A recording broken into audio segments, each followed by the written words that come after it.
नमस्कार. अशोक खरात प्रकरणामध्ये राज्य महिला आयोगाच्या अध्यक्षा रुपालीताई चाकणकरांनी राजीनामा दिला.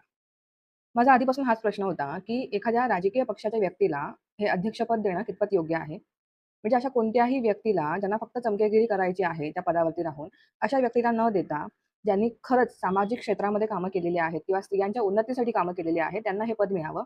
तर मला असं वाटतं, की ज्यांनी आयुष्य हे महिलांसाठी घालवलेलं आहे, अशा चेतनाताई सिन्हा यांना हे पद का मिळू नये?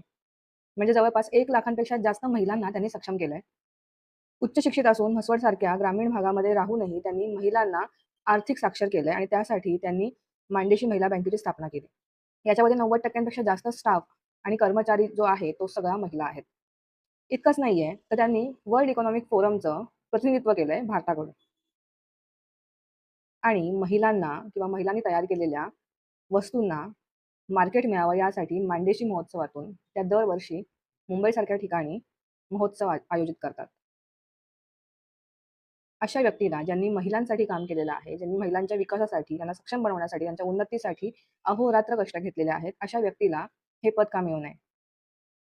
इतकंच नाहीये, तर कोरोनाच्या काळामध्ये ज्यावेळेस घरातून बाहेर पडणं मुश्कील होतं, कोण कोणाला मदतही करत नव्हतं, अशा वेळेला त्यांनी दर दिवशी जवळपास 4,500 पेक्षा जास्त लोकांना जेवण पुरवलंय. म्हणजे एकंदरीतच काय, की ह्या सगळ्या गोष्टींचा विचार केला, तर या पदावरती बसण्यासाठी चेतनाताई सिन्हा हे खरंच खूप योग्य नाव आहे. तुम्हाला काय वाटतं मला कमेंटमध्ये नक्की सांगा.